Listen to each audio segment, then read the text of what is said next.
Hi all, எல்லோரும் எப்படி இருக்கீங்க? த லாஸ் ஆஃப் த ஸ்பிரிச்சுவல் புக்லேருந்து அடுத்த பகுதியை பார்க்கலாம். சூர்தாஸ் ஸ்டோரியோட கண்டினியூஷன் தான் இதுவுமே. போன முறை மோகன்தாஸ் அவங்க மருத்துவமனையில் நல்லபடியாக கடவுளோட பாதைக்கு திரும்பி தன்னோட தவறு எல்லாத்தையும் ஒத்துக்கிட்டு மனசார மன்னிப்பு கேட்கும்போது அவருக்கான ஒரு நல்ல வாழ்க்கை துணையும் கிடைச்சி நல்ல பாதைக்கு திரும்பிடுவார். ஆனால் சூர்தாஸ் அவரோட அதே ஹாஸ்பிட்டலில் அந்த ட்ரீட்மெண்ட்காக இன்னும் அவர் கண்டினியூ ஆகிக்கிட்டே இருக்கிறார். ஏன் அப்படின்னா அவர் அப்போவும் எல்லாரையும் திட்டிக்கிட்டே இருப்பார். என்னோட இந்த நிலைமைக்கு காரணம் மோகன்தாஸ் தான் காரணம், அந்த கடவுள் தான் காரணம், ஒரு நீதியே கிடையாது, நான் என்ன தப்பு பண்ணேன் அப்படின்னு சொல்லிட்டு எல்லாரையும் திட்டிட்டு கத்திட்டு இதே மாதிரியே இருக்கிறாரு. அதுவும் இல்லாமல் இன்னும் மேலும் மேலும் அடுத்து நம்ம வெளியில் போனால் என்ன மாதிரி நம்ம திட்டுத்தனம் பண்ணலாம், அடுத்தவங்களை எப்படி ஏமாற்றலாம், எப்படி கொள்ளையடிக்கலாம் அப்படின்னு சொல்லிட்டு அதை விட இன்னும் வேகமாக அவருக்கு அந்த தனிமையில் இன்னும் வேகமாக யோசிக்க ஆரம்பிச்சிட்டார் தவறான வழியில். அப்போ இதெல்லாம் கவனிச்சிட்டு இருந்த அந்த நீலு அப்படிங்கிறவங்க ஆன்ம உலகத்துலேருந்து அவங்களுக்கு இன்னும் பயமும் பதட்டமும் அதிகமாகுது. என்னடா நம்மளோட சார் சொன்னது வேறு, இங்கே ஏதோ நடந்துகிட்ருக்கு, இருந்தாலும் அவர் மேலே இருக்க நம்பிக்கையில் அந்த நீலு அங்கேருந்து சூர்தாஸ்க்காக ப்ரே பண்ணிக்கிட்டே இருக்காங்க, அவன் நல்ல வழியில் திரும்பணும் அப்படின்னு சொல்லிட்டு. இங்கே சூர்தாஸ்க்கு அந்த இடத்துல இருக்க பிடிக்கவே இல்லை, எப்படியா அந்த ஹாஸ்பிட்டலை விட்டு வெளியில் போனால் போதும் அப்படின்னு சொல்லிட்டு ஒரு கட்டத்துக்கு மேலே அவங்க அம்மாவுக்கு ஃபோன் பண்ணி என்னை கூட்டிகிட்டு போங்க அப்படின்னு சொல்கிறாரு சூர்தாஸ். சரின்னு அவங்க அம்மாவும் வெளியில் வராங்க. வெளியில் வரும்போதே ஒரு பிளானோட வராரு. எப்படி அப்படின்னா அடுத்த ராபரி எப்படி பண்ணணும், யாரை என்ன அப்படின்னு சொல்லிட்டு ஒரு பக்கா பிளான் போட்டுட்டு அவங்க அம்மா கிட்ட சொல்கிறாரு. அவரை பொறுத்த வரைக்கும் ஒரே கல்லில் 2 விஷயம் நடக்கணும் அப்படின்னு நினைக்கிறாரு. அவர் ஹாஸ்பிட்டலில் இருக்கும்போதே அவங்க அம்மாவை டீப் டவுன் ரொம்ப வெறுக்க ஆரம்பிச்சிட்டாரு. தன்னோட கால்கள் இழந்தது பிறகு அவரை சுற்றி எல்லாமே அவருக்கு ரொம்ப கோபமாகவும் வெறுப்பாகவும் பழிவாங்கிற உணர்வும் அதிகமாகிடுச்சு. இப்போது அவங்க அம்மாவையும் மாட்டி வைக்கணும், அதே நேரத்தில் ஒரு நல்ல பல்கான ஒரு அமௌண்ட்டையும் அவருக்கு வேணும், இதுக்கு மேலே நம்மளால் ஓடி ஓடி சம்பாதிச்சிட்ருக்க முடியாது அப்படின்னு சொல்லிட்டு யோசிக்கிறாரு. அதே மாதிரி வெளியில் வந்தோடனே அவங்க அம்மா கிட்ட சொல்லிவிட்டு அவங்க சொன்ன மாதிரி அவங்க அம்மா போய் ஒரு பணக்கார விடோவரை ஏமாற்றி அவங்கள அடித்து போட்டுட்டு அங்கே இருக்க நகை பணம் எல்லாத்தையும் அவங்க கொண்டு வந்துடுறாங்க. இவருக்கு ரொம்ப ஹாப்பி ஆகிடுது. ஒரு நாள் அவங்க அம்மா நல்ல தூக்கத்தில் இருக்கும்போது சூர்தாஸ் மட்டும் அவரோட வீல் சேரில் அந்த பேக் ஃபுல்லாக அவங்க அம்மா கொண்டு வந்த பணம் நகை எல்லாமே எடுத்துக்கிட்டு அவங்க அம்மா இந்த ராபரி பண்ணது இவங்க அம்மா தான் அப்படின்னு சொல்கிறதுக்காக இவங்களை போலீஸில் மாட்டி வர்றதுக்கு சில க்ளூ எல்லாம் விட்டுட்டு இவங்க தான் அப்படிங்கிறதுக்காக காமிக்கிறதுக்காக சில க்ளூ அந்த இடத்துட்டு விட்டுட்டு அவர் தனியாக சத்தம் போடாமல் வெளில கிளம்பி வந்துட்டு அங்கேருந்து ஒரு மெயின் ரோட்டில் ஒரு கார் இருக்கும்போது அங்கே லிஃப்ட் கேட்குறாரு. லிஃப்ட் கேட்கும்போது அந்த காரை ஓட்டிகிட்டு வந்தது யார் அப்படின்னு சொன்னால் ஃபிலிப்ஸ் அப்படிங்கிற ஒரு 20 வயசு பையன். அவன் அந்த பெங்களூர் அந்த சிட்டிக்கு ரொம்ப ரொம்ப புதுசாக வேலைக்கு சேர்ந்திருக்க ஒரு பையன். வில்லேஜ்லேருந்து வந்திருக்க ரொம்ப ஒரு ஏமாளியான பையன், உலகமே தெரியாது. அங்கே வில்லேஜில் அவன் ஒரு ஸ்கூல் முடிச்சுட்டு ஒரு டிரைவராக ஒர்க் பண்ணவன் இப்போ இங்கே பெங்களூரில் அடுத்து ஒர்க் பண்ணிகிட்ருக்கான். இப்போ தான் கொஞ்ச நாள் தான் ஆச்சு. ஸோ இவனுக்கு அதை பற்றி எதுவுமே தெரியாது சூர்தாஸ் பற்றி. ஸோ இவங்க லிஃப்ட் கேட்குறதுக்காக கார் நிப்பாட்டினோடனே சூர்தாஸ் சொல்கிறாரு, இது மாதிரி நான் 2 கை கால் இல்லாதவன், எங்கள் அம்மா எங்கேயோ ஆக்சிடெண்ட் ஆகி ஹாஸ்பிட்டலில் சேர்த்துருக்காங்களாம், எங்கள் அம்மாவுக்காக மெடிசனும் கிளாத் இதெல்லாம் நான் எடுத்துகிட்டு போயிட்டுருக்கேன், என்னை கொஞ்சம் அந்த ஹாஸ்பிட்டலில் இறக்கி விட முடியுமா, 2 கால் இல்லாதவன் கேட்குறேன், கொஞ்சம் ஹெல்ப் பண்ணுங்க அப்படின்னு சொல்லிட்டு ரொம்ப ஏழையாக ரொம்ப கஷ்டப்படுற மாதிரியே அந்த பிலிப்ஸ் கிட்ட நடிக்கவும் அதையும் அந்த பிலிப்ஸ் அப்படியே நம்பிட்டு ஐயோ பாவம்னு சொல்லிவிட்டு அவர் வண்டியில் ஏற்றிக்குவான். வண்டியில் ஏற்றிட்டு எங்கே போகணுன்னு சொல்லிவிட்டு ஆக்சுவலாக அவன் சிட்டியை விட்டு வெளியில் வேறு ஒரு வேலைக்கு போகணும், இவர் சொன்னோடனே திரும்ப அவருக்கு கூட்டிகிட்டு போகணுமேன்னு சொல்லிவிட்டு அவன் சொன்ன பாதையில் போயிட்டுருக்கும்போதே வழியிலேயே சூர்தாஸ் என்ன பண்ணுறாரு, ஃபோன் பண்ணி போலீஸ்க்கு இது மாதிரி அவங்க அம்மா பற்றின சில விஷயங்களெல்லாம், இது மாதிரி நீங்கள் ஒரு லேடி ஒரு பணக்காரரை ஏமாற்றி இது மாதிரி நகை பணம் எல்லாத்தையும் கொள்ளையடிச்சிட்டாங்க, இவங்க இந்த அட்ரஸில் இருக்காங்க, நீங்கள் போனால் பிடிச்சிக்கலாம் அப்படின்னு சொல்லிட்டு போலீஸில் சொல்லிட்டு வந்துட்டார். இங்கே ஃபிலிப்ஸில் காரில் போயிட்டுருக்கும்போது அப்போது அந்த ஃபிலிப்ஸ் பேசுகிறத வச்சு இவன் சரியான ஏமாளி, இவனை எப்படி வேணாலும் ஏமாற்றலாம் அப்படின்னு சூர்தாஸ் ஒரு கால்குலேஷன் போட ஆரம்பிச்சிடுறாரு. ஓகே, இனிமேல் நமக்கு லைஃப் லாங் இவன் தான் அடிமை, இவன் நல்லா சிக்கனான் நமக்கு அப்படின்னு சொல்லிட்டு அவர்கிட்ட இருந்த கன் எடுத்து அவனை மிரட்டுறாரு. நான் சொல்கிறது மட்டும்தான் நீ கேட்கணும், வேறு எதுவும் நீ கேட்கக்கூடாது, அப்படி என்ன மாரி நீ எதாவது பண்ண அப்படின்னா நான் உன்னை பிளாக் மேஜிக் பண்ணி ஏதாவது ஒரு மிருகமாக மாற்றிடுவேன் அப்படின்னு சொல்லிட்டு ஒரு சில சின்ன சின்ன ட்ரிக்கெல்லாம் செஞ்சு காமிச்சோடனே நிஜமாலுமே பாவம் அந்த ஃபிலிப்ஸ் நம்பிடுவார், இவனுக்கு ஏதோ மேஜிக் தெரியும் போல இருக்குது, நம்மளை மாற்றிடுவாங்க போல இருக்குது. ஏன்னா அது படிப்பறிவு இல்லாமல் ஒரு வில்லேஜ்லேருந்து வந்த ஆள். 2வது அவர் சொல்கிறத அப்படியே நம்பிடுவான் இவன். நம்பிட்டு அவர் சொன்ன மாதிரி அந்த பெங்களூருக்கு ஹைவேல போயிட்டு வெளியில் போயிடுறாங்க. போகிற வழியில் எல்லாமே என்ன பண்ணுறாங்க அப்படின்னா வேறு வண்டியை மாற்றி திருடி போகிற வழியில் எங்கேயாவது விட்டுருவாங்க. அப்புறம் இன்னொரு வண்டியை வந்து திருடுவாங்க. சூர்தாஸ் சொல்கிற எல்லாத்தையும் கேட்குற மாதிரியே இந்த ஃபிலிப்ஸ் அவனோட நிலம் ஆயிடுது. கரெக்டாக சூர்தாஸும் அதே மாதிரி அவனை பண்ணிகிட்டே போகிறான். அதுக்கிடையில் இங்கே போலீஸ் வந்து அவங்க அம்மாவை போயிட்டு என்ன பண்ணுறாங்கன்னா அரெஸ்ட் பண்ணிவிட்டு அங்கே இருக்க எவிடன்ஸ் எல்லாமே கரெக்டாக அந்த பணக்காரரை ஏமாற்றினதுக்கான எல்லா எவிடன்ஸும் அவங்கள்ட்ட இருந்தனால அவங்க அம்மா எவ்வளோ சொல்லி பார்ப்பாங்க, இல்லை என்கிட்ட பணம் எதுவுமே இல்லை பாருங்கள் அப்படின்னு சொல்லிட்டு. ஆனால் ஆல்ரெடி அவங்க அம்மாவை சுற்றியில் இருக்க எல்லாருக்குமே தெரியும் அவங்க நல்லா திருடுறவங்க, எல்லாம் எந்த ஒரு தப்பு செய்கிறதுக்கும் தயங்காதவங்க அப்படின்னோடனே எல்லாருமே அவங்களுக்கு எகென்ஸ்டாக இருக்கும்போது அவங்களால தப்பிக்க முடியல போலீஸ்லேருந்து. இது வரைக்கும் அவங்க செஞ்ச எல்லாத்துக்குமே அங்கே எவிடன்ஸை வந்து சூர்தாஸ் ஆல்ரெடி செட் பண்ணி வச்சுட்டு வந்தனால போலீஸ்கிட்டேயும் மாட்டிக்கிட்டாங்க. இனிமேல் அவங்களுக்கு தப்பிக்கிறதுக்கு வேறு வழியே இல்லை. சூர்தாஸ் அம்மா வந்து அப்படியே அவனை மனசுக்குள்ள அவ்வளோ திட்டிக்கிட்டே இருக்கிறாங்க. எல்லாத்துக்கும் இங்கே ஃபிலிப்ஸ் வந்து டோட்டலாக சூர்தாஸோட கண்ட்ரோலில் ஒரு ஸ்லேவ் மாதிரி அப்படியே மொத்த அடிமையாகவே மாறிடுவான். பயத்தில் என்ன தப்பிச்சு போக தெரியாமல் அவன் சொல்கிறது எல்லா தவறையும் பண்ண ஆரம்பிச்சிருவான். இவங்களும் அந்த நாட்டை விட்டு வெளியில் போகிற அளவுக்கு அந்த லாகூர் தாண்டி ஒரு பார்டர் தாண்டுற அளவுக்கு சூர்தாஸோட அந்த டேலண்ட்டை வச்சு வெளியில் போயிடுவாங்க. இனிமேல் தன்னை யாருமே வந்து கண்டுபிடிக்கவோ இல்லை போலீஸ் அரெஸ்ட் பண்ணுறதுக்கோ வாய்ப்பே இல்லாத அளவுக்கு ரொம்ப கிளவராக வெளியில் போயிடுவார். ரொம்ப சேஃபாகவும் அதே நேரத்தில் ரொம்ப பணக்காரராகவும் இந்த சூர்தாஸ் இருக்கிறாரு. ஏன்னா அவர் கையில் எல்லா கொள்ளையடிச்சிட்டு வந்த பணம் நகை எல்லாமே இருக்குது. ஒரு அடிமை ஒன்று நமக்கு சிக்கியிருக்குன்னு சொல்லிட்டு ரொம்ப ஹாப்பியாக இருப்பார். மீன்வாயில் நீலு அங்கேருந்து பார்த்துக்கிட்டே இருக்காங்க. எங்கள் பூமியில் நடக்கிற இந்த சூர்தாஸ் பண்ணிக்கிட்டு இருக்க எல்லா விஷயத்தையும் பார்க்கும்போது அவங்களால சொல்லவும் முடியல, எதுவும் பண்ணவும் முடியல. ஏன் அப்படின்னா அவங்களோட குட் ஹையர் சோல் என்ன சொல்லியிருக்காங்க, என்னை நீ முழுசாக நம்பு, அப்போ கண்டிப்பாக அவனை நான் காப்பாற்றுவேன்னு சொல்லியிருக்காரு. இப்போ அவங்கள போய் கேட்கவும் முடியாது. அதனால் நீலவும் அவங்களோட மற்ற அந்த சோல் ஃப்ரெண்ட்ஸு ஆன்ம உலகத்தில் இருக்கவங்களும் சூர்தாஸ்க்காக ரொம்ப பரிதாபப்படுவாங்க. ஐயோ மேலும் இவ்வளோ மோசமாக போய்கிட்டு இருக்கானே, என்ன பண்ணுறதுன்னு தெரியாமல் தவிச்சிட்டு ப்ரே பண்ணிகிட்டு இருக்கும்போது அந்த குட் சோல் சொல்வார், என் மேலே உனக்கு நம்பிக்கை இருக்குல்ல, நான் உனக்கு வாக்கு கொடுத்துருக்கேன், அது கண்டிப்பாக நிறைவேற்றுவேன்னு உனக்கு நம்பிக்கை இருக்குல்ல, ஸோ என்னை நம்பு அப்படின்னு சொல்லிட்டு அந்த ஹையர் குட் சோல் சொல்லும்போது நீலும் சொல்கிறாங்க, கண்டிப்பாக நான் நம்புகிறேன், அவன் நல்ல வழிக்கு மாறுவான்னு எனக்கு நம்பிக்கை இருக்குது. ஆனால் அவன் இருக்க இன்னும் மோசமாக போய்கிட்டே இருக்கிறான், அதுதான் ஏன்னு எனக்கு புரியவே இல்லை. ஏன்னா அவனை சுற்றி இருக்க எல்லாரையுமே அவன் இன்னும் பண்ணிகிட்ருக்கானே அப்படின்னு சொல்லும்போது அந்த ஹையர் குட் சோலே அதுக்கும் ஒரு காரணம் சொல்கிறாரு. ஆக்சுவலாக சூர்தாஸோட அம்மாவும் ஏமாத்தின அந்த பணக்காரர் வந்து ஏற்கனவே ரொம்ப மோசமானவர். அவருக்கு ஒரு பாடம் நடக்கணும் அப்படிங்கிறதுக்காகத்தான் அவர்கிட்ட இருக்க எல்லா பணத்தையும் சூர்தாஸ் அம்மா மூலமாக பறிச்சுட்டு அவரை ஏழையாக்கி விட்டது. அப்போ தான் அவர் செஞ்ச தவறு அவருக்கு புரியும். ரெண்டாவது, சூர்தாஸோட அம்மா வந்து இந்த வெளியில் இருக்கிற வரைக்கும் அவங்க எல்லா தப்பும் திரும்ப பண்ணிக்கிட்டே கொள்ளையடிச்சிட்டு எல்லாமே பண்ணிக்கிட்டே தான் இருப்பாங்க. அடுத்தவங்கள கொலை பண்ணிட்டு தொந்தரவு பண்ணிக்கிட்டு அடித்து துன்புறுத்தி. இப்போ அவங்க போலீஸ் வந்து அரெஸ்ட் பண்ணிட்டு போனோடனே இனிமேல் ஃபுல் அண்ட் ஃபுல் அவங்க ஜெயிலில் தான் இருப்பாங்க. ஸோ இதுக்கு மேலே அவங்க எந்த தவறுமே அவங்க பண்ணுறதுக்கு வாய்ப்பே இல்லை. இனிமேல் அவங்க வெளியில் வர முடியாத அளவுக்கு அவங்களுக்கு எவிடன்ஸ் வந்துடுச்சு. இனிமேல் காலம் ஃபுல்லாக அவங்க அங்கே தான் இருக்கணும். இது இவங்களுக்கான தண்டனை பூமியில் இருக்கும்போது. அடுத்து திருந்துறதுக்கான சான்ஸ் இவங்க 2 பேருக்கும் ஆனால் நடந்த பாடம் வந்து சூர்தாஸ் மூலமாக நடந்திருக்குது. இல்லை 3ஆவதாக மாட்டியிருக்க அந்த ஃபிலிப்ஸ் அப்படிங்கிற அந்த பையனுக்கும் இதில் பாடம் நடக்குது. என்ன அப்படின்னா, அவன் சின்ன பையனாக இருந்தாலும் அவனுக்கு ஓரளவுக்கு பள்ளி படிப்பு இருந்தாலும் அவனுக்கு வந்து ஒரு முதுகெலும்பு இல்லாத ரொம்ப கோழையாக இருக்கிறான். தனக்கு என்ன நடக்கணும், தான் என்ன செய்யணும், தான் குடும்பத்தை காப்பாற்றணும், தன்னை எப்படி காப்பாற்றிக்கணும் அவனுக்கு தெரியல. ஸோ இந்த மாதிரி ஒரு இளம் ஆண்மாக்கள் வந்து இந்த மாதிரி இருக்கக்கூடாது.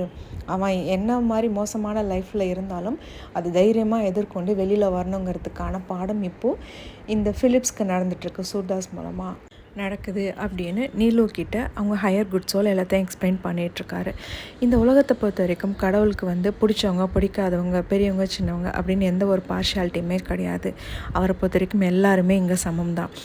நம்மளை வந்து அவர் கஷ்டப்படுத்துகிறாரு அப்படின்னு நம்ம நினச்சிட்ருப்போம். ஆனால் அவர் கொடுக்கக்கூடிய ஒவ்வொரு சோதனையுமே நம்மளை மேன்மேலும் நம்மளோட ஆன்மாவை இன்னும் மேன்மைப்படுத்தவும் மேல்நிலைக்கு போகிறதுக்கு தான் அப்படின்றத நீலு அந்த நிமிஷம் உணர்றாங்க அந்த ஹையர் குட் சோல் மூலமாக.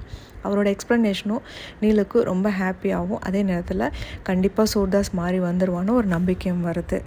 மேலும் கீழே இங்கே பூமியில் ஃபிலிப்ஸ் அந்த சூர்தாஸ் கிட்ட மாட்டிட்டு பாடுபட்டுருக்கிறாரு. அவர் சொல்கிற ராபெரியிலேருந்து கொள்ளையடிக்கிறது எல்லா விஷயத்தையும் சூர்தாஸ்க்காக செய்கிற மாதிரி இருக்குது. ஆனால் இதில் கொஞ்சம் கூட வந்து ஃபிலிப்ஸ்க்கு இஷ்டமே இல்லை. இந்த மாதிரி ஒரு மனசாட்சிக்கு விரோதமாக போய் ஒருத்தவங்களை துன்புறுத்தி அடுத்தவங்க காசை பிடுங்கிட்டு வர்றது, கொள்ளையடிக்க, இதில் எதுலேயுமே அவனுக்கு வந்து விருப்பமே இல்லை. நல்ல வசமாக மாட்டிக்கிட்டோன்னு சொல்லிட்டு தினம் அழுதுட்ருக்கான். அது மாதிரி ஒரு நாள் சாயங்காலம் போல் அவங்க அந்த பங்களாவுக்கு வெளியில் ஓப்பன் ஸ்பேஸில் ஒரு பெரிய கல்லில் உட்காந்துட்டு ரொம்ப புலம்பிகிட்ருக்கான். இதுக்கு மேலே வந்து என்னால் இவனை தாங்கிக்கவே முடியாது, கடவுளே உங்களுக்கு கண்ணே இல்லையா, என்னை காப்பாற்ற மாட்டிங்களா அப்படின்னு சொல்லிட்டு புலம்பிகிட்டு இருக்கும்போது இந்த ஹையர் குட் சோல் அந்த வழியாக இவரை க்ராஸ் பண்ணி போகிற மாதிரி வராரு. வந்துட்டு கேட்குறாரு, நான் ரொம்ப பசியாக இருக்கேன், உங்ககிட்ட ஏதாவது இருக்குதா அப்படின்னு சொல்லிட்டு கேட்குறாரு. ஆஸ் யூஷுவல் ஃபிலிப்ஸ்க்கு வந்து இப்போ ரொம்ப பெரிய மனசு. அவர் பாக்கெட்டில் ஏதாவது இருக்கும்னு நினச்சிட்டு பார்க்கும்போது பார்த்தா அவர்கிட்ட எதுவுமே இல்லை. அப்போ தான் சொல்கிறார், நானே இங்கே அடிமையாக உட்காந்துட்ருக்கேன், என்னால் உங்களுக்கு சாப்பாடு கூட கொடுக்க முடியல, மன்னிச்சிக்கோங்க அப்படின்னு சொல்லிட்டு. அவர் கேட்குறாரு, அடிமையாவா, யாருக்கு அடிமையா அப்படின்னு கேட்கும்போது தான் அவர் சொல்கிறார், நான் உங்ககிட்ட சொல்லி என்னாக போகுது, என் நிலமே மோசமாக இருக்குது, நீங்கள் இங்கே நிற்காதீங்க, இது நல்ல இடமெல்லாம் போயிடுங்க அப்படின்னு அந்த ஃபக்கீருக்கு ஃபிலிப்ஸ் அட்வைஸ் பண்ணுறாரு. அப்போது அந்த துறவி மறுபடியும் சொல்கிறாரு, இல்லை உனக்கு நீ ஏதோ கஷ்டத்தில் இருக்க போல இருக்கு, நீ சொல்லு, உனக்கு என்னால் முடிஞ்ச உதவி எல்லாமே நான் செய்கிறேன் அப்படின்னு சொல்கிறாரு. சரி, நீங்கள் எனக்கு உதவி செய்ய முடியாது, இருந்தாலும் உங்ககிட்ட நான் இதை வந்து என்னோடய கஷ்டத்தை சொல்கிறது மூலமாக எனக்கு ஆறுதல் கிடைக்கலாம் அப்படின்னு சொல்லிட்டு அந்த சூர்தாஸ் கிட்ட மாட்டின எல்லா கதையும் வரிசையாக ஃபிலிப்ஸ் சொல்லிக்கிட்டு இருக்கிறாரு. சொல்லிவிட்டு மறுபடியும் அழுக ஆரம்பிச்சிடாரு. அப்போ ஃபக்கீர் சொல்கிறாரு, இது ஒன்றும் பெரிய விஷயம் இல்லையே, நீயே வந்து இவ்வளோ கோழையாக அவனை எதிர்க்காமல் எல்லாத்துக்கும் ஒத்து போயிட்டு நீயும் அதே தப்பான வழியில் போகிற, உனக்கு முதுகெலும்பே இல்லையா, ஏன் இவ்வளோ பயப்படுற அப்படின்னு கேட்கும்போது, உங்களுக்கு தெரியாது, அவனுக்கு பிளாக் மேஜிக்லாம் தெரியும், அவன் என்னை வந்து மிருகமாக மாற்றிடுவான் அப்படின்னு சொன்னோன்னே, அப்படியா, எனக்கு கூட தான் பிளாக் மேஜிக் தெரியும், நான் வேணா அவனுக்கு செஞ்சு காட்டவா அப்படின்னு சொல்லிட்டு சூர்தாஸ் செஞ்ச மாதிரி ஒரு சின்னதெல்லாம் செஞ்சு காட்டினோடனே தான் வந்து ஃபிலிப்ஸ்க்கு அவர் மேலே கொஞ்சம் நம்பிக்கை வருது. இது இவ்வளோ ஈஸியாக அப்படிங்கும்போது, ஆமாம், இதெல்லாம் ஒரு பெரிய விஷயமே கிடையாது, இதை வச்சுட்டா நீ அவன் மிரட்டினான்னு நீ நம்பிகிட்டு இருக்க அப்படின்னு சொன்னோடனே, சரி, நான் இங்கே இந்த இடத்த விட்டு போனால் போதும், நான் ஓடுறேன் அப்படின்னு சொல்லும்போது அவர் சொல்கிறார், ஃபக்கீர், நான் உனக்கு ஹெல்ப் பண்ணல, இப்போ நீ எனக்கு ஒரு ஹெல்ப் பண்ணணும் அப்படின்னு சொல்லி கேட்குறாரு. சரி சொல்லுங்கள், என்ன பண்ணணும் அப்படின்னா, இப்போ நீ எப்படி இவ்வளோ தைரியமான மனுஷனாக நீ மாறின, சூர்தாஸ் ஒரு பெரிய விஷயமே இல்லை அப்படின்னு, அதே போல் சூர்தாஸும் இப்போது அவனோட நல்ல வழிக்கு மாறணும் அப்படின்னு சொன்னோன்னே ஃபிலிப்ஸ் கோவம் வருது. அவனே ஒரு மோசமானவன், அவனை நம்ம ஏன் திருத்திட்டு இருக்கணும், நம்ம ஏன் தப்பிச்சா போதும், வாங்க போகலாம் அப்படின்னு சொல்லும்போது, இல்லை, நீ கண்டிப்பாக நாளைக்கு இந்நேரம் உன்னோட நல்ல வாழ்க்கைக்கு நீ திரும்பிடலாம், அது வரைக்கும் கொஞ்சம் பொறுமையாரு. ஸோ அது வரைக்கும் நான் சொல்லக்கூடிய ஒரு விஷயத்தை செய், அப்போ தான் நீ அவன்கிட்டேருந்து நிரந்தரமாக இந்த இடத்த விட்டு போக முடியும் அப்படின்னு ஃபிலிப்ஸ்க்கு அந்த துறவி வந்து சொல்லி கொடுக்குறாரு. சரி, நான் கஷ்டப்பட்டு இங்கே உட்காந்து அழுதுட்டுருக்கும்போது கடவுள்கிட்ட கேட்டோடனே உங்களை உதவி செய்கிறதுக்கு அந்த கடவுள் அனுப்பிச்சாரு. ஸோ அதுக்கு பரிகாரமாக கண்டிப்பாக நானும் உதவி செய்து தான் ஆகணும், அதுதான் மனுஷத்தன்மை, அதனால் நீங்கள் சொல்கிற மாதிரி என்னால் முடிஞ்ச உதவியை நான் செஞ்சுட்டு போகிறேன் அப்படின்னு சொல்லிட்டு ஃபிலிப்ஸ்க்கு வந்து சொல்கிறாரு துறவிக்கிட்ட. துறவி வந்து ஒரு பிளான் சொல்கிறார். அதாவது, நாளைக்கு நீ சூர்தாஸ் கிட்ட வந்து ஒரு இடத்துக்கு கூட்டிகிட்டு போகிற, அங்கே வந்து நிறையா தங்கம் புதையல் இது மாதிரி இருக்குன்னு சொல்லிட்டு ஒரு காட்டுப்பகுதிக்கு நீ கூட்டிகிட்டு போய் அவரை அங்கே விட்டுட்டு நீ உன்னோட காரை எடுத்துக்கிட்டு நீ சிட்டிக்குள்ளே போய் ஒரு இடத்துல அந்த காரை விட்டுட்டு நீ உன் வீட்டுக்கு போயிடணும். ஆனால் நீ போகிறதுக்கு முன்னாடி சூர்தாஸ் கிட்டேருந்து உனக்கு தேவையான பணம் மட்டும், இப்போ ஒரு 300 ரூபாய், அதை மட்டும்தான் நீ எடுத்துக்கணும். அதுக்கு மேலே நீ ஒரு காசு கூட நீ அங்கேருந்து எடுக்கக்கூடாது. ஏன் இந்த காசும் நீ எடுத்துக்கலாம்னு நான் சொல்கிறேன் அப்படின்னா, முதல் விஷயம், அவன் சம்பாதிச்சது இது பாவ காசு, இது நல்ல வழியில் வந்த காசு இல்லை. ரெண்டாவது, இந்த 300 ரூபா அப்படிங்கிறது நீ இத்தனை நாள் அவனுக்கு அடிமையாகவும் ஒரு டிரைவராகவும் வேலை பார்த்து தெரியுமா, அதுக்கான சம்பளமாக அதை மட்டும் நீ எடுத்துக்கணும். இதுக்கு மேலே ஒரு நயா பைசா கூட அதிகமாக எடுக்கக்கூடாது, அது உனக்கு பாவத்தை சேரும்னு சொன்னோன்னே ஃபிலிப்ஸ்க்கு ரொம்ப ஹாப்பி ஆகிட்டு, கண்டிப்பாக நான் உங்களுக்கு ப்ராமிஸ் பண்ணுறேன், நீங்கள் சொன்ன வார்த்தையை நான் வந்து மீறவே மாட்டேன். அதே நேரத்தில் ரொம்ப ரொம்ப நன்றி, இவ்வளோ பெரிய என்னோடய சங்கடத்துலேருந்து நீங்கள் என்னை காப்பாற்றி எனக்கு புதுசாக வாழ்க்கை கொடுக்குறீங்க, என் வாழ்க்கையில் உங்களை மறக்கவே மாட்டேன் அப்படின்னு சொல்லிட்டு ரொம்ப ஹாப்பியாக அங்கேருந்து அவருக்கு நன்றி சொல்லிவிட்டு சூர்தாஸோட பங்களாவுக்கு திரும்பி ஃபிலிப்ஸ் போகிறாரு. வாழ்க்கையில் முதல் முறையாக ஃபிலிப்ஸ்க்கு இனிமேல் தான் யாருக்கும் அடிமை இல்லை அப்படின்னு ஒரு மிகப்பெரிய மனதில் விடுதலையும் சந்தோஷமும் தைரியமும் வருது. அடுத்த நாள் வழக்கம் போல் விடிஞ்ச உடனே அந்த ஃபக்கீர் சொல்லி கொடுத்த மாதிரியே போயிட்டு சூர்தாஸ் கிட்ட, இந்த ஊருக்கு ஒதுக்குப்புறமா ஒரு இடத்துல ஒரு பெரிய குகை இருக்குது, அந்த குகைக்குள்ளே தங்கம் வைரம் நிறையா இருக்குது, புதையல் இருக்குது, எனக்கு ஒரு விஷயம் கிடச்சிச்சு, இந்த மாதிரி அப்படின்னு, வாங்க நம்ம போய் பார்க்கலாம் அப்படின்னு சூர்தாஸ்க்கு ஒரு பெரிய ஆசையை கிளப்பி விடுறோம் அந்த ஃபிலிப்ஸு. உடனே சூர்தாஸ்க்கும் ஒரு பெரிய பேராசை வந்துடுது. ஆஹா, நம்மளுக்கு அது கிடச்சிச்சின்னா நம்மளும் பெரிய பணக்காரன் ஆகிடலாம், நம்ம இனிமேல் வேறு எங்கேயுமே போக தேவையே இருக்காது அப்படின்னு சொல்லிட்டு பயங்கர பேராசையோட பாவா இப்போவே போகலாம் அப்படின்னு ஃபிலிப்ஸை கூட்டிகிட்டு அவங்க 2 பேர் காரில் போகிறாங்க. அந்த நகரத்தை விட்டு ஒதுக்குப்புறமாக காட்டுப்புறம் ரொம்ப தூரம் போனதுக்கு அப்புறமாட்டிக்கு ஒரு பெரிய காட்டுக்குள்ளே அந்த குகையோட வாயில் தெரியுது. காரை கீழே நிப்பாட்டிட்டு சூர்தாஸை மட்டும் தன்னோட முதுகில் சுமந்துக்கிட்டு நேராக குகையோட வாசலில் போய் இறக்கி அவரை உட்காத்தி வச்சுட்டு, இங்கேயே இருங்க, நான் உள்ளே போயிட்டு என்ன இருக்குது எப்படின்னு நான் பார்த்துட்டு வரேன் அப்படின்னு சொல்லிட்டு அந்த இருட்டுக்குள்ளே ஃபிலிப்ஸ் மட்டும் குகையோட உள்ளே போகிறாங்க. அந்த ஃபக்கீர் சொல்லி கொடுத்த மாதிரியே அந்த குகையோட பின்பகுதியில் அடுத்த வாசல் வழியாக அந்த ஃபிலிப்ஸ் கீழே வந்துட்டு தூரமாக நிறுத்தி வச்சுருக்க காரில் சத்தம் போடாமல் கிளம்பி சூர்தாஸோட வீட்டுக்கு வந்துட்டு அவர் சொன்ன மாதிரியே அந்த தனக்கான அந்த 300 ரூபாயை மட்டும் எடுத்துக்கிட்டு தூரமாக இருக்கக்கூடிய அந்த நகரத்தை விட்டு வெளியில் வந்து தனக்கான ஒரு நல்ல வேலையை அவர் தேடிக்கிறாரு ஃபிலிப்ஸு. இதுக்கு மேலே நம்ம எந்த ஒரு தப்பான வழியிலையும் போகக்கூடாது அப்படின்னு சொல்லிட்டு ஒரு மனசுக்குள்ளே மிகப்பெரிய உறுதியும், அதுக்கப்புறமாட்டி அவருக்கான ஒரு நல்ல நிம்மதியான வாழ்க்கையும், மனதில் தைரியமும் தெளிவும் நிறையவே ஃபிலிப்ஸ்க்கு கிடைக்குது இந்த அனுபவத்திலேருந்து. மறுபடியும் சூர்தாஸ் என்னாச்சு அப்படின்னு பார்ப்போம். ஃபிலிப்ஸ் உள்ளே போனதுக்கு அப்புறமாட்டிக்கு ரொம்ப சத்தமே இல்லாமல் ரொம்ப அமைதியாக இருக்குது. சூர்தாஸ்க்கு என்ன பண்ணுறதுன்னு தெரில. ஆனால் இருந்தாலும் அந்த சூர்தாஸோட பேராசைனால் ரொம்ப ஆர்வமாக உக்காந்துட்ருக்காரு. சரி, போய் ஃபிலிப்ஸ் போய் பார்த்துட்டு வரட்டும், உள்ளே என்னென்ன இருக்குது, எப்படி போகலாம் அப்படின்னு சொல்லிட்டு, நம்மளுக்கு நல்ல ஒரு அடிமை வாய்ச்சிருக்கான் அப்படின்னு ரொம்ப ஹாப்பியாக நிறைய கனவோடு உட்காந்துட்டு வெளில உட்காந்துட்ருக்கிறாரு. ஆனால் ரொம்ப நேரம் ஆகிட்டு ஃபிலிப்ஸோட எந்த சத்தமுமே வரல, எதுவுமே வரல. வெளியிலேருந்து சூர்தாஸ் வந்து அவனோட பேரை சொல்லி கூப்பிட்டு பார்க்குறாரு. எந்த ஒரு சத்தமும் வரல. சரி, ஒருவேளை அவன் நல்லா பார்த்துட்டு வரட்டும், நம்ம அவசரப்படக்கூடாது, அவன் எப்படியா இருந்தாலும் இது வழியாக தானே வெளியில் வரணும் அப்படின்னு. ஏன்னா சூர்தாஸோட வாழ்க்கையை பொறுத்த வரைக்கும் அந்த ஃபிலிப்ஸ் அப்படிங்கிறவன் வந்து பயங்கர கோலை. அவனால் ஒரு நிமிஷம் கூட தன்னை எதிர்த்தோ வேறு எதுவும் அவனால் யோசிக்கவே முடியாது, அதற்கு வாய்ப்பே இல்லை அப்படின்னு ரொம்ப ஆணித்தனமாக நம்புகிறாரு. ஃபிலிப்ஸ் நம்மளை ஏமாத்துறதுக்கு வாய்ப்பு இல்லை அப்படின்னு. ஏன்னா வாழ்க்கையில் இது வரைக்கும் தன்னை யாருமே ஏமாத்தினதும் இல்லை, தான் ஏமாந்ததும் இல்லை. தான் மட்டுமே ராஜாவாக வாழ்ந்து மற்ற எல்லாரையும் ஏமாற்றி இது வரைக்கும் நம்ம கொள்ளையடிச்சிருக்கோம், எல்லாமே செஞ்சுருக்கோம் அப்படின்னு தன்னை பற்றி ரொம்ப பெருமையாக நினச்சாலும் திடீர்னு சூர்தாஸ்குள்ளே ஒரு சின்ன ஒரு பயம் வருது. அவரையும் மீறி ஒருவேளை இவன் தன்னை ஏமாற்றிட்டு போயிருப்பானோ அப்படின்னு சொல்லிட்டு. இருந்தாலும் அவனுக்கு வேறு வழியே கிடையாது, இந்த வழியாக தானே வரணும் அப்படின்னு சொல்லிட்டு அவன் யோசிச்சுக்கிட்டு இருக்கும்போது அவங்க ஃபிலிப்ஸ் தப்பிச்சு போனது இவருக்கு தெரியாது. இருந்தாலுமே தன்னோட அந்த இழந்த கால் பகுதியை மூலமாக அந்த கரடு முரடான பகுதியில் இறங்கி மெதுவாக தவழ்ந்து போக ஆரம்பிக்கிறாரு சூர்தாஸ் அந்த குகையோட உள்ளுக்குள்ளே. இது ஃபுல்லாக இருட்டாக இருக்கிறதுனால அவர் கண்ணுக்கு எதுவுமே தெரியல. அங்கே இருக்கக்கூடிய வவால்களும் மற்ற ஜந்துக்களோட அந்த சத்தங்கள் மட்டும்தான் அவருக்கு கேட்குது. ரொம்ப ஹாரிபிளாக இருக்குது அந்த இடமே. இதை விட்டு வீட்டுக்கு போகிறதுக்கும் அவருக்கு இப்போ எந்த வழியுமே கிடையாது. ஏன்னா அவர் வந்திருக்கிறது வீட்டை விட்டு ரொம்ப தூரம் வந்தாச்சு. இனிமேல் திரும்பி போகணும் அப்படின்னா ஃபிலிப்ஸோட உதவி இல்லாமல் தன்னால் இங்கேருந்து ஒரு அடி கூட எடுத்து வைக்க முடியாது அப்படின்னு சூர்தாஸ்க்கு முதல்ல ஒரு பயம் வருது அந்த குகையோட உள்ளுக்குள்ளே நுழையும் போது. ஒருவேளை தன்னோட முடிவு சாவு அப்படிங்கிறது இந்த குகையில் இன்றைக்கி தானோ அப்படின்னு. வாழ்க்கையில் என்றைக்குமே உணராத அந்த பயம் அப்படிங்கிற ஒரு விஷயத்தை முதல்ல சூர்தாஸ் தன்னோட வாழ்க்கையில் உணர ஆரம்பிக்கிறாரு. முதலாக கொஞ்சம் தூரம் உள்ள அந்த குகைக்குள்ளே போனோடனே மெதுவாக அந்த குகையோட செவத்தில் மெதுவாக சாஞ்சிட்டு இப்படி கையை கீழே வச்சா ஏதோ நொல்லுன்னு போகிற மாதிரி பார்த்தா அவர் கைக்கு கீழே ஒரு பாம்பு ஊர்ந்து மெதுவாக போயிட்டுருக்குது. அப்போ தான் கத்துறாரு வாயில் முதல்ல கடவுளே அப்படின்னு அந்த வார்த்தை வாயில் வருது. கண்டிப்பாக இன்றைக்கி நான் என்ன விதமான டார்ச்சரை அனுபவித்து சாக போகிறேன்னு எனக்கு தெரியல.